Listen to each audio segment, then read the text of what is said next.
Alright, I thought I'd make a little video before I go in for the evening or for the night. Exhaust is done, and yes, those are turbo blankets, and that is also a heat wrap. That basically is covering where the V-band's at. I did heat tape around it. O2 sensors in, hooked up. I've just got to do something with the wiring because it's like way long. They made it way long so you can go way down under the car. But I can't. Hopefully it works fine reading right there. Basically it's just 3-inch.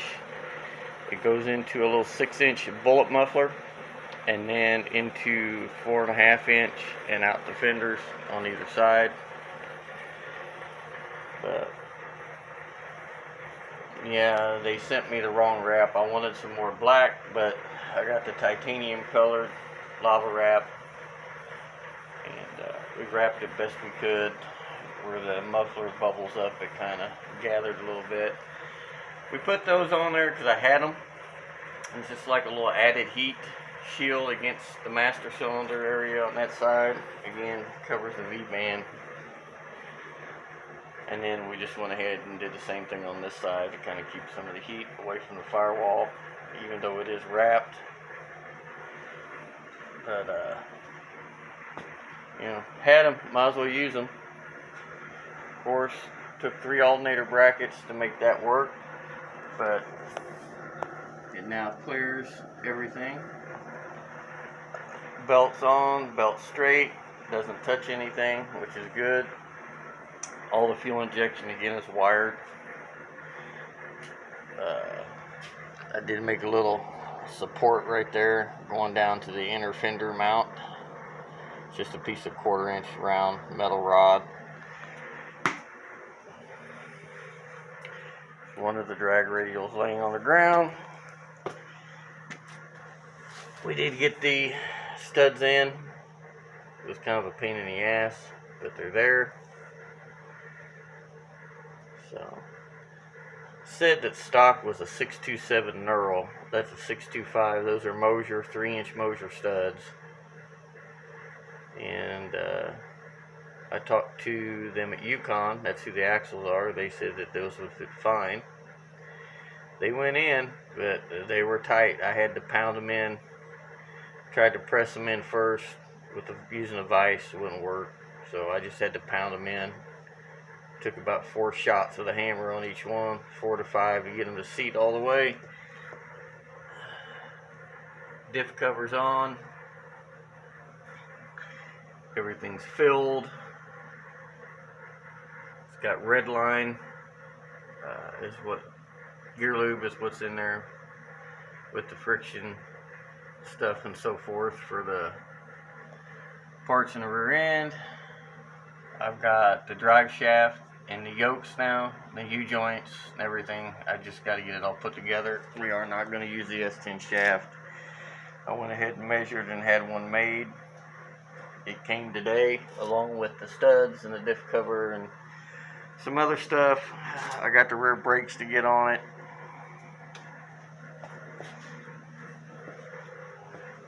We do have the nitrous kit. I just got to get it in here and get all of it plumbed. Figure out how I'm gonna do the fuel lines and how all that's got to be done. Stainless 4.5-inch tips out they stick out a little further than what I wanted, but that'll work. This one's a little tight to the back. The other one's actually got a gap all the way around it. It was kind of hard trying to get everything to stay lined up and hold it while I tacked everything, because I had to tack. There's an elbow, a short radius elbow, then a long radius elbow, a little bullet muffler that's 6 inches long total length, and then a 4.5-inch elbow that went right down onto the body of the muffler, so I got to weld right to the body, and then the elbow, and then the tip slid on to the elbow. I cut it down and then welded it, which you can barely see part of where I welded it. It's about right here where I welded it on. So these stupid things I don't care for. Some people might call it ghetto fab or whatever, but I usually just use a stainless hose clamp and put it around here and tighten up the screwdriver and then hide the clamp part, the worm part of it, the tightening mechanism. But yeah, I had these. I'm going to use them. Kind of gives a little extra heat protection to all this stuff in here. So I've got to get this attached to the firewall somehow. I've got this little rod, little anodized rod that's really tiny out here. Kind of looks crappy, but you know, hell, that looks kind of crappy, but I don't care. It's serving a purpose. So we'll get that all done. Hopefully that didn't cause no problems. There's about a 1/2 inch of clearance down there between the proportioning valve and the back of the header, but that's wrapped so thick right there. There's probably 4 layers in there because of going through the curve. You just had to go wide and then go tight into the inside part. So hopefully, I hope like hell I don't have no exhaust leaks or anything, because I really don't want to tear all this back apart. I shouldn't though. I used high temp copper silicone on everything. Here's one of the old stock Ford calipers, which ain't what I'm using. I got some, they're vented, cross drilled, all that rotors, bigger calipers. It'll work with the factory brackets is what they claim. There's the rubber lines, one of them, the other one's on the other side. I'll have to make some brackets off the rear end to mount it and just make some tabs out of some flat stock. And that covers a G2, if anybody's wondering. So I've always used them, had good luck with their stuff, them and Yukon. But we'll see how long all this stuff holds up in the 8.8.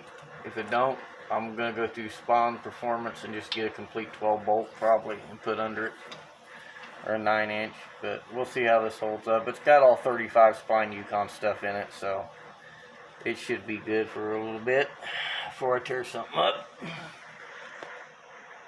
But, yep. Getting there slowly but surely. Slowly but surely.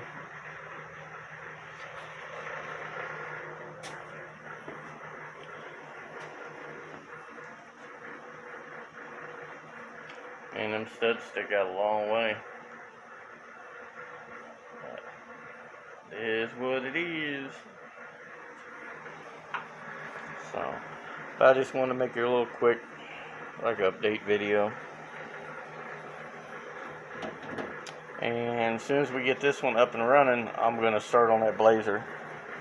I'm probably going to go to the pick and pull sometime here in the next couple weeks, when I get a chance and don't have the grandson, and go find me a small block. Don't have to be a 4 bolt, it can be 2 bolt, because I'm not going to make that much out of it, to build up for that Blazer. And I'll probably just put it back throttle body, maybe raise the compression up, making sure it's a 10-to-1, 9.5-to-1, 10-to-1, put a little bit of a cam in it, and probably put an aftermarket TBI intake on it, just for shits and giggles. Put it back together. Buddy's done that swap, 4.3 TBI to 350 TBI, and he said all I need is the engine, and then I need an ECM out of a like half-ton Chevy pickup with a 350 in it. So, and I got several of them laying around here, so that shouldn't be an issue. Got a lot of AN lines to put together. Dash 16, dash 10, and then dash 8 for the fuel system. I think it's a dash, it's either dash 8, I think. It might be dash 6 feed. I don't know. I'll have to look and see what Holly recommends. But I think the fittings out of that thing are -8. So, and of course, I think I showed I moved the vent can over here, catch can, vent can, what do you want to call it. I used a piece of flat aluminum, just bolted it to the core support. Kind of put it at an angle so I can get all the fittings and so forth, and then hope like hell there's no leaks. Usually I'm pretty good. I've never had anything leak. So the only thing on this one that's leaked so far was the copper washer on the drain plug on the oil pan. When they put it in, they over tightened it and messed it up, so I had to replace it. But it don't leak now. There's no drips underneath it. Hopefully the transmission FTI did a good job and it don't leak. So, but I sure do like that dipstick of theirs, because it stays up tight and then it comes straight up the back of the head, back of the motor. It's tight to everything. And you can see with the big block in here, I got a ton of room, and the engine slid all the way back in the mounts. I can get to all the bell housing bolts. It'll fit in there just fine. You just got to get it placed in the right spot. And I've always used I'll show you. Always use the V8 small block swap mounts. And the driver's mount, you've got to kind of modify a little bit because of the oil galley plugs on the side of the block, that they stick out. And then just a real heavy made plate urethane 2.8 mount, set it in the upper set of holes. The only thing I cut up was the cross member to clear the oil pan. I took about 3 inches out of it and boxed it back in. So there's my brake.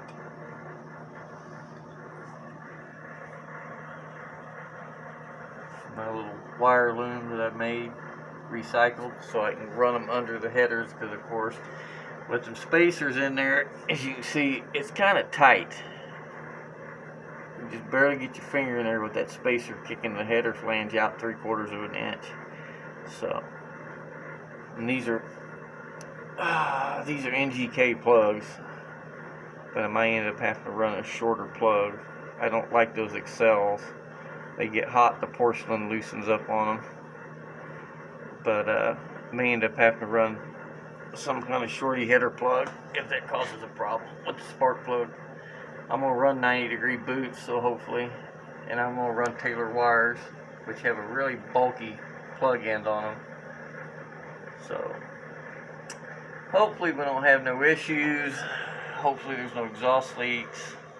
I was kind of worried about it with the turbos because you had so much back pressure against it. But now that everything's free flowing, and those are copper gaskets, plus I put copper RTV on them too, and they're studded.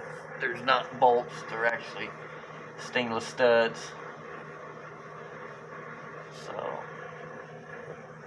I didn't want all of that being torqued against the threads in the head. I just put the stud in there and tighten the nut, and it just pulls instead of pulling and twisting on the threads in that aluminum head. But we'll see how it does. Oh, yeah. Some people might think it looks like kind of corny, but I think covering the V-band clamp and everything looks better. Plus that helps shield some of the heat from the back of the alternator as well. And with this being on there, if you come up here and you got to do something, you know, you're not gonna burn your arm all to hell either with that on there. So,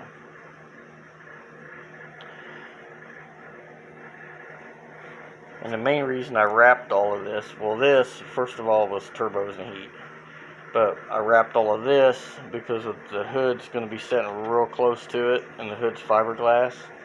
It's a 6-inch cowl hood pin on. I don't want it getting the hood really hot. Well, we'll see how it does. Hopefully there's no problems. So, training cooler's in there. I got it mounted. 19 row plate and fin cooler. So, dash 10 coming out, which I'm going to have to knock it down to dash 8 because I got dash 8 fittings coming out of the transmission. So I have to get some reducers and put in there, and then all of this is dash 10 coming out of the heater hose ports, and then of course all the rad hoses are dash 16. And before anybody says anything about she used dash 20, dash 16's 1 inch OD, well it's a little bit bigger 1 inch ID, I mean it's a little bit bigger, not much. But I've used dash 16 plenty of times. One, it's cheaper than dash 20, and two, most of the fittings you're going to find that go on the front of the block are dash 16. They even make them clear down to dash 12. If you use a good water pump, you won't have any problems. Like that Mazira remote pump I got, 55 gallon. I think it was at 55 gallon a minute or whatever, an hour, I don't know. But I've never had any trouble. The old motor had a Proform on it, which was 35 gallon, I think, or 32, whatever was the rating on it, and it did just fine. And I even run the line out of the bottom of the intake right over into the hot water, right over into the cold side of the radiator to the heater hose fitting, going right back into the motor, and it 180, it never got over 180. So hopefully this does the same thing. This radiator's a little smaller than the one I had, but with this other one up here running cooling water coming out of the intake, out of the heater hose port,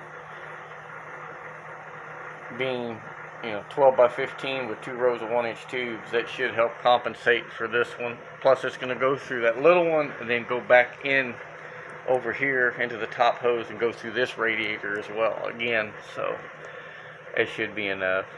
If it ain't, we'll cross that bridge when I come to it. I just didn't want to cut the core support all up and everything again. It was hell fixing the front of the frame rails where I cut them up to fit that big ass radiator in there, which is now my wife's El Camino.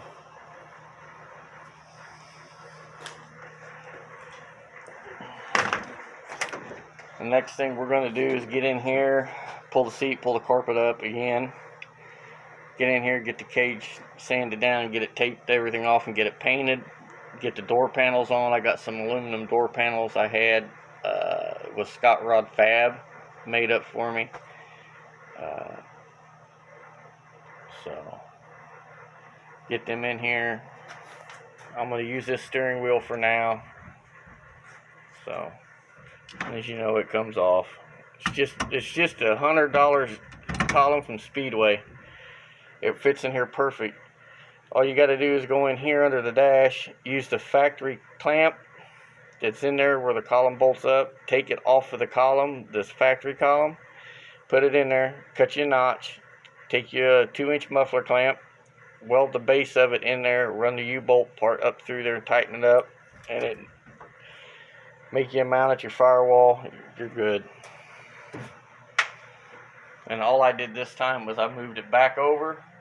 I just dropped it down all the way down to the pinch weld and used the Jeep steering shaft. It works fine. So,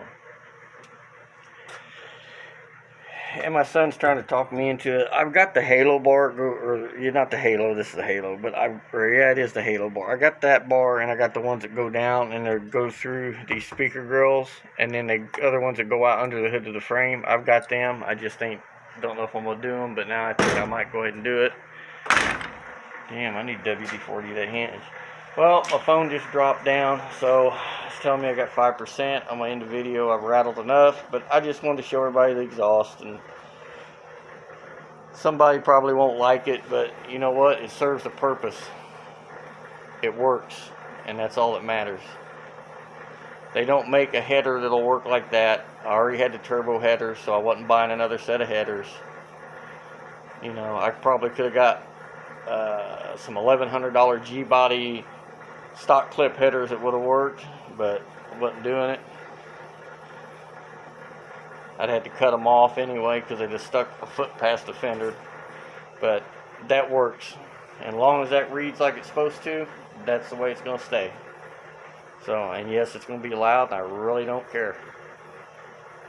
It's got a muffler in it right there. It's got a little 6-inch bullet muffler made by Dynamax. The whole muffler is literally 6 inches long. So, there it is. Everybody stay safe. God bless. Try to keep your sanity with all the stupid shit that seems to be going on with the leaders of our country.